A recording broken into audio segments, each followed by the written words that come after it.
Hello, everybody, and welcome to Forever Red Devils. It is a Thursday morning, and we are a day out from Ruben Amorim's first ever press conference as a Manchester United manager. That will take place tomorrow at 2 o'clock. So make sure that you put that in your diaries so that you are ready to see the reaction and hear from the manager himself. And very excited to sort of see what the sort of update is going to be with regards to some of the injuries, what his attitude is going to be towards the media, and kind of getting a sort of gauge of who we're dealing with. Because one thing to come in and give your a couple of interviews and the likes, which are all sort of pre-framed and the likes. It's another to stage a press conference where you'll be asked a lot of the tough questions. And hopefully, I really hope that not to say that you need to have the tough press conference, but I hope that they ask the right questions. Let's not beat around the bush. Let's ask the questions that are going to provoke good answers and really sort of get down to sort of the type of job he has ahead of him, because he's got a big job ahead of him and we can't steer away from that fact. We can't sort of pretend he doesn't have a big job, because there is a lot that he needs to do. And the more we realize that, for example, the more we accept that, the more I think that he then sort of can taper expectations and really start to get stuck into his work. Coming up on the show today, we're going to be talking about a lot of transfer rumors in and around. We'll talk about a little bit about the nickname that Ruben Amorim has apparently got. We spoke about it a little bit in the week, but apparently the comparisons continue with the person that he is being compared to. And we'll also look at a little bit about some of the players. And I want to talk a little bit about Bruno Fernandes and the pressure on him at the moment, who's not had the best of seasons so far as well from an output point of view, but somebody who I think is probably going to absolutely thrive under Ruben Amorim once he gets to grip with a potential new position. So let's get into it, shall we? So comparisons continue between Ruben Amorim and Jose Mourinho, with apparently some players even sort of referring to him as Mourinho 2.0. Now, this is not so much from a stylistic point of view, more a personality type point of view. Apparently, just the way he's been conducting trainings, for example, the way that he's been very on top of things, the way that he is taking training and the communicating with the players and the likes of that. Very sure of himself, very what's the word I'm looking for? It'll come to me. But basically, just very confident in what he's doing. And I think the main thing about that is he's got a good team around him. He's brought all the assistant coaches, and so it's basically not going to necessarily be a copy paste version of what's happening in Sporting, but it's the same brains trust at the end of the day. So when they have their meetings each day and they talk about the training and the likes, he doesn't need to sit there and try and communicate his philosophy, his tactics to new coaches and the likes of that. He's got coaches and that understand what he wants to do, what he wants to achieve, and how we are going to try and achieve that. Now, one person who is very important, this is Bruno Fernandes, who, as mentioned, has had struggles this season. And as Manchester United captain, he is vital to any sort of success that we're going to have. And not even just so much for that, but we're also talking about the player who's been United's best player in the last sort of few years since really arriving. But ironically, this is probably his first struggle, really, in terms of a bit of a dearth in goal contributions. And you look at his stats, they're not great. So Bruno Fernandes has had a struggle so far this season. He's currently sitting with 4 goals, 7 assists in 17 games, of which 4 of those contributions came in the League Cup. He has just 2 Premier League goals, 3 Premier League assists, and there's been a lot of criticism towards him. Now, he's always had to carry a lot of the burden of scoring and producing goals, because United have lacked that sort of 20, 30 goal striker. But he hasn't quite been as potent as he has been this season. Now, whether that's, for example, to do with the team, for example, if he's just going through a slight dip, is a big moment in his career now, because, first of all, as a club captain, he's got to step up. He does. But I do think now he's got a Portuguese manager coming in. He's going to be playing in a bit of a new system, and this system might actually suit him, might not. But I think it's going to put him in a lot of goal-scoring opportunities, outside the box, in and around sort of the fringes there, and that's where he can really thrive. So hopefully, when we start with the new system, this is going to start unleashing the Bruno Fernandes of old. Because that's what we need. We need the Bruno Fernandes that, last season scored 15 goals and 13 assists, almost 30 goal involvements in 48 games. The season before that, he came up with 14 goals and 14 assists. So he's always been somebody who sort of adds an extra sort of 15, 16 goals to the side that we often sort of expect from more sort of wingers and stuff like that. So his output is really, really good. I mean, if you look at his stats at United, his numbers are pretty mental. If you look, for example, his Premier League numbers, or his stats for United are 83 goals, 73 assists in 250 games for United. So, over 150 goal involvements or 250 games. It's a really, really good record. But we haven't quite seen to that extent, so far. Now, there's a lot of heritage between sort of Bruno Fernandes and Ruben Amorim, both sort of coming from Sporting, where United bought Bruno from. Obviously, Ruben Amorim making the move from Sporting. So there's a lot of heritage there between the two. And being Portuguese, they'll hopefully have a very good relationship. Now, Bruno Fernandes is 30 years old. So he is not old, that's what I'm saying, but he is now in a stage where he needs to be playing his best football. And he needs to be contributing as much as possible. And that's very important. If United are going to succeed, he's going to be a centerpiece of that. And if we can't get him working, then we're going to struggle. And the problem is that we've got a couple of players who might be playing in sort of similar positions. So it's going to be quite interesting to see how he kind of fits everybody in, because in theory, there's sort of not really sort of space for three, four midfielders. You've kind of got more your sort of two in front of the striker type of thing.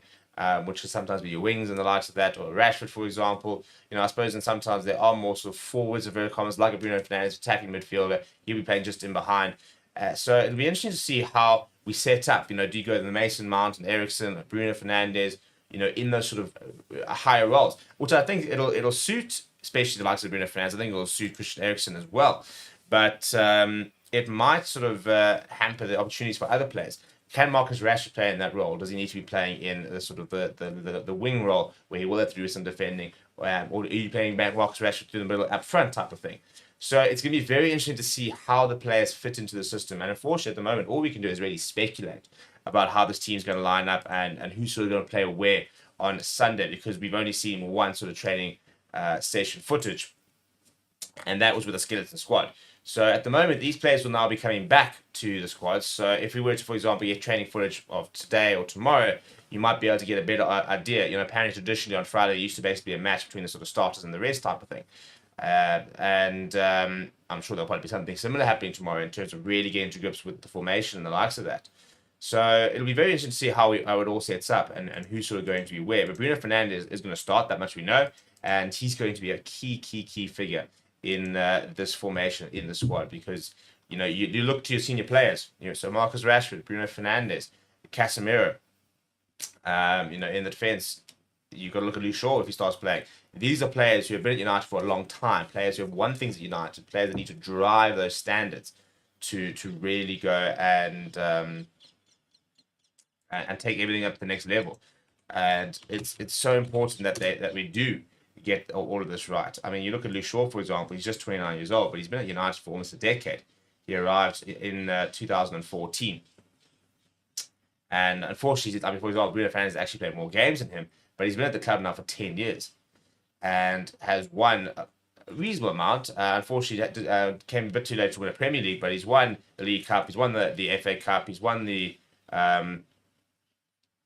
Europa League. I don't know if he actually officially counted the Europa League, given the fact he didn't play the most majority of the season. That was actually the season where he broke his leg. So I don't know if it's actually officially part of his honours list. But he's won quite a lot, similarly with the FA Cup, for example. I don't know if he necessarily counts as him winning the FA Cup, given the fact that he didn't play. But he's been around, and he's been around these squads that have won these things. He's won a United Player of the Year. He's won a United Players Player of the Year, as has Bruno, for example. So these are players who, I think Marcus Rashford's also won one, or come close to won one. So these are players who really need to step up in the system. These are players we need to start being able to rely on, which previously we haven't really been able to rely on. And until these players start stepping up, we're going to continue sitting there relying on youngsters like Garnacho, like Kobe Madu, like Amad Diallo, to like Rasmus Højlund to produce the goods. And it's not really unfair on these youngsters, because they should be senior players taking charge.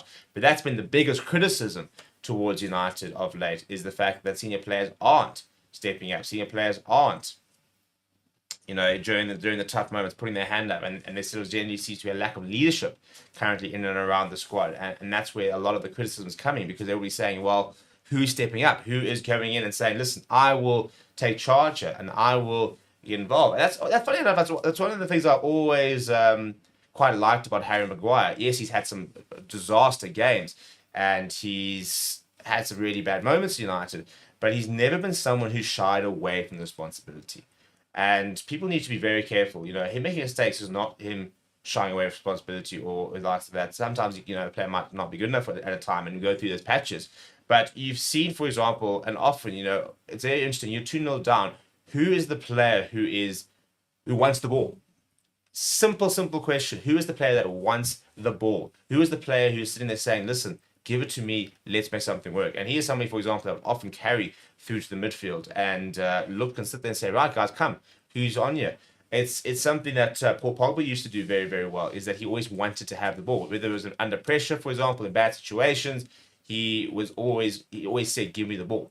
And apparently he used to say to the youngsters as well, if you're under pressure, if you don't know any pass, just give me the ball and I'll take care of it. Now, we know that Pogba was a bit of a toxic personality, and there were so many issues there, massive egos and the likes. But you need players on the pitch who will take responsibility in the moment. And I'm not saying that Paul Pogba was, the model system type of guy, but, you need those people. You need those players who want to try and make something happen. When the chips are down, they're saying, listen, play me in. I'll try and create something. Not those players who you're 2-3-0 down and all of a sudden they start ducking up the game. They don't really want the ball. They don't want to be involved. They start getting scared about getting involved. You need big personalities. You need players who are willing to take responsibility and say, give me the ball. I'll take it. Come. What are we going to do here? I'm willing to try something here. I'm willing to try and get us back into the game. I'm going to try and create something special here. Because they've all got the quality to do it. But that's when the mentality kicks in. That's when who wants the ball, who is willing to go and make it happen. And unfortunately, I think that United in the last few years just haven't had enough players and personalities who are willing to do that, who are willing to when the chips are down, put their hands up and get stuck in and be that point of difference. And until we sort of get more of those kind of personalities, we're going to continue to struggle.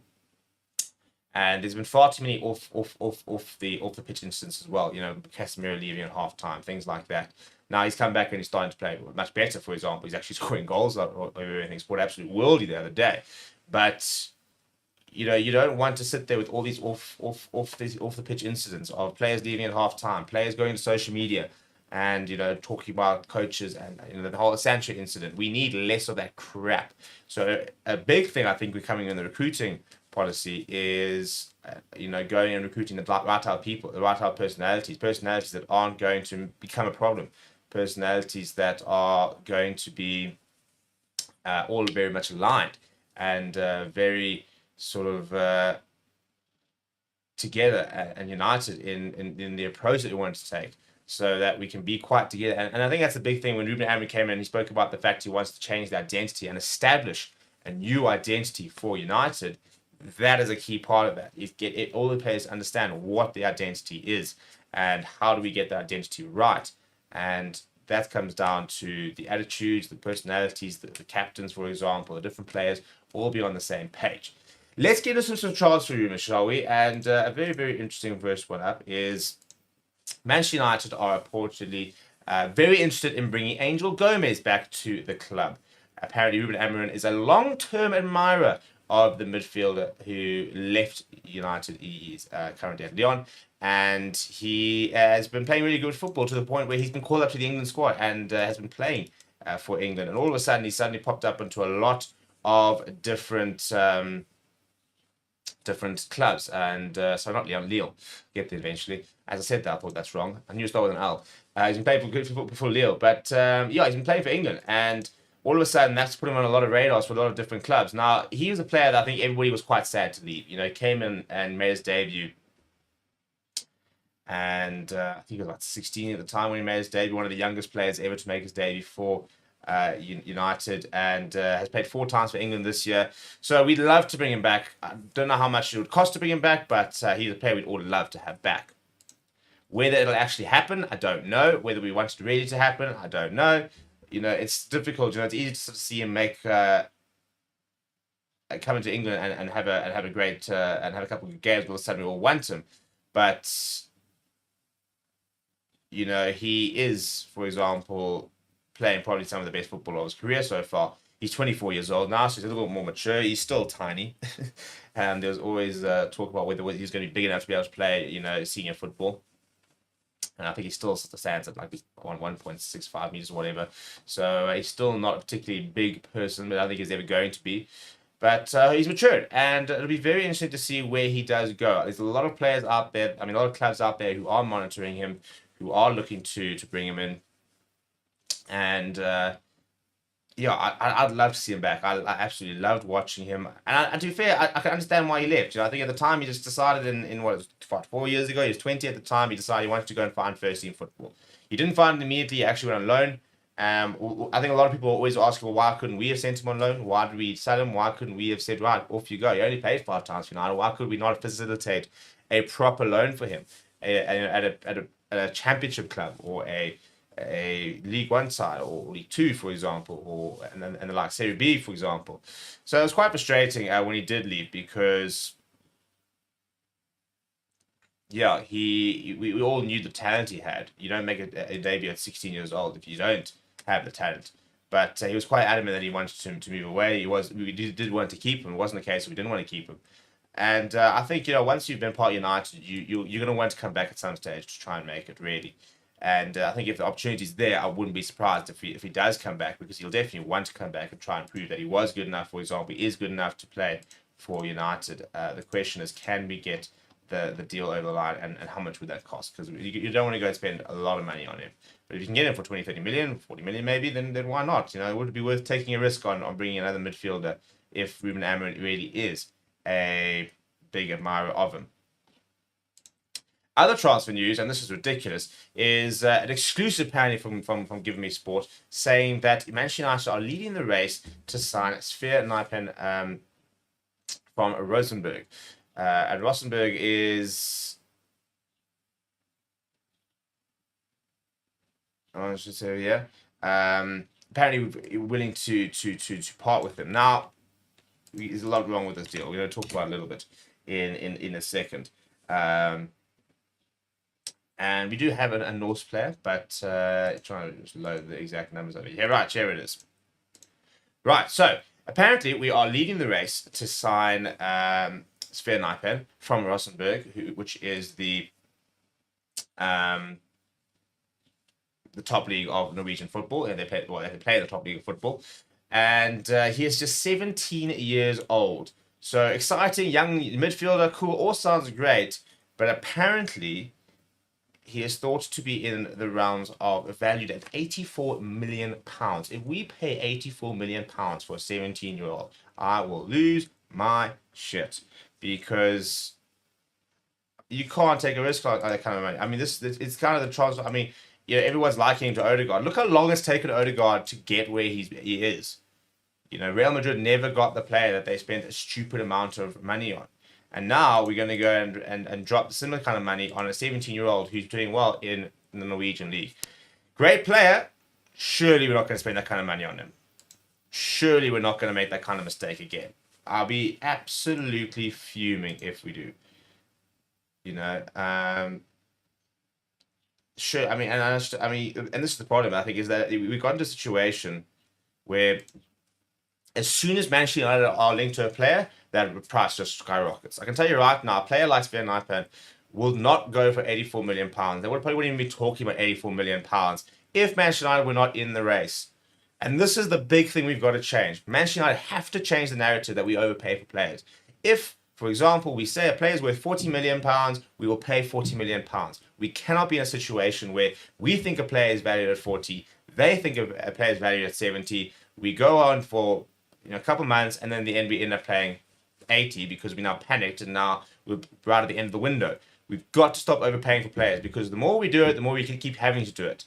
And unfortunately, this might make a couple of transfer windows hard, but until you actually put your foot down and you stop overpaying for players, we're going to continue to be known as that club, and we continue sitting with a massive wage bill, ridiculous transfer spends. We do have the biggest net spend of the last decade in the Premier League, and things will just never change. So as much as you like the idea of a 17-year-old prodigy, we cannot spend that kind of money on him. Sure, and I don't think we have that kind of money. There's no ways that we have £84 million to go and spend on a 17-year-old. Zero chance. And yes, he's played through the different age groups. I mean, he's got 51 first-team appearances for Rosenborg at 17 years old. So Yeah, cool. He is very much on the up. He's scored 12 goals for them as well. So he's very very far in his progression for his age. He's been playing for two. I think this is his third season. So he's been playing since from a ludicrously young age. He debuted at 15. So you do sit there going, oh well, Jude Bellingham debuted at that kind of age, but in the championship this is. But still, we cannot be learning to paying that kind of money for a teenager. Cannot. Another weird rumor, which I don't think is going to happen, is that United are reportedly interested in bringing in Christopher Nkunku, with the current Chelsea forward struggling to find game time, really, at Chelsea. Become a bit of the forgotten man. Now, he was absolutely electric before coming to the club, and it was a very, very big signing. It was a weird signing, though, because they obviously signed him ahead of time, and he kind of and loaned straight back, and only came towards the end of the season. And everybody kind of forgot that he was going to arrive. And it's almost like Chelsea have continued to forget that he's actually there. He hasn't played a lot of games. He obviously has lots of fitness issues and has been injured a lot. But United are reportedly looking to potentially bring him in January, and probably basing more on what they saw at RB Leipzig than what they've seen at Chelsea. I don't think so it'll happen. Whilst they talk about the fact it'll fit perfectly into the Ruben Amorim system, it wasn't cheap from Chelsea. He wouldn't be cheap to come to United. He's not going to come on loan, and I just don't see a world where this actually happens. So, yeah, those are some of the transfer rumors swirling. Those will only ramp up as we head into December, which is next week. So get ready for all the rumors and the ludicrous type of suggestions and the likes. But that's what we're here for, aren't we? We're here to see interesting stories, interesting rumors, and to go through what is fact versus fiction. Thank you very much for joining me. We will see you guys tonight in the evening show. Before then, please do smash a like on the video. Please do subscribe to the channel.